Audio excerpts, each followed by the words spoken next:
Футболисты Ростова обыграли московский «Спартак» в центральном матче 13-го тура Тинькофф российской премьер-лиги. Встреча прошла в Москве на стадионе «Открытие Арена» и завершилась со счетом 1-0. Единственный гол на 26-й минуте встречи забил полузащитник ростовчан Павел Мамаев. Красно-белые потерпели второе поражение в текущем розыгрыше РПЛ и прервали пятиматчевую беспроигрышную серию. Тем не менее, команда продолжает лидировать в таблице, набрав 27 очков. Ростов идет на 4-й позиции, имея в активе 23 пункта. В следующем туре «Спартак» на выезде сыграет с екатеринбургским «Уралом», а Ростов в гостях встретится с московским ЦСКА.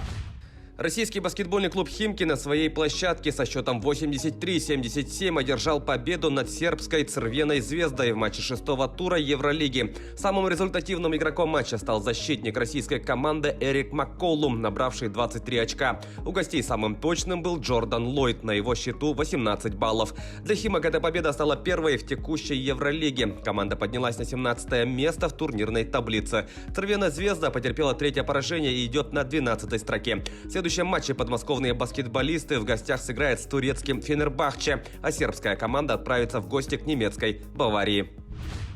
Андрей Рублев выиграл у южноафриканца Кевина Андерсона в полуфинальном матче турнира Ассоциации теннисистов-профессионалов, который проходит в Вене. Встреча завершилась со счетом 6-4, 4-1 после отказа южноафриканца от продолжения матча. В финальной встрече 23-летний россиянин сыграет с итальянцем Лоренцо Санего, который в полуфинале победил британца Дэниела Эванса. В данный момент Рублев занимает 8-е место в рейтинге ATP. В его активе 6 побед на турнирах под эгидой данной организации. На стартах серии «Большого шлема» его лучшим достижением остается выход в четвертьфинал. Российский боксер Мурат Гассиев выиграл у албанца Нури Сафери в дебютном поединке в супертяжелом весе. Бой прошел в Сочи и завершился победой техническим нокаутом на 107-й секунде первого раунда.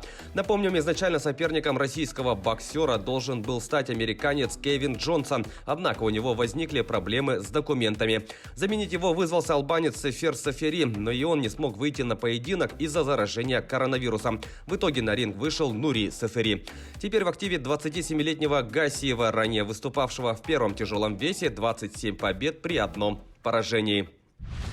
Перейдем к событиям нашего региона. Людмила Пахомова завоевала 2 золотые медали на чемпионате России по пауэрлифтингу среди спортсменов с ограниченными возможностями здоровья. Об этом сообщает «Спорт Якутии». Турнир, участниками которых стали более 70 человек, прошел в Брянске. Якутянка не нашла себе равных в пауэрлифтинге и в жиме лежа. Отмечается, что Пахомова на этом чемпионате выполнила норматив кандидата в мастера спорта. Следующим стартом спортсменки станет Кубок России, который пройдет под эгидой Федерации спорта лиц с поражением опорно-двигательного аппарата. Якутяне стали обладателями 6 медалей чемпионата России по пулевой стрельбе среди лиц с нарушением слуха.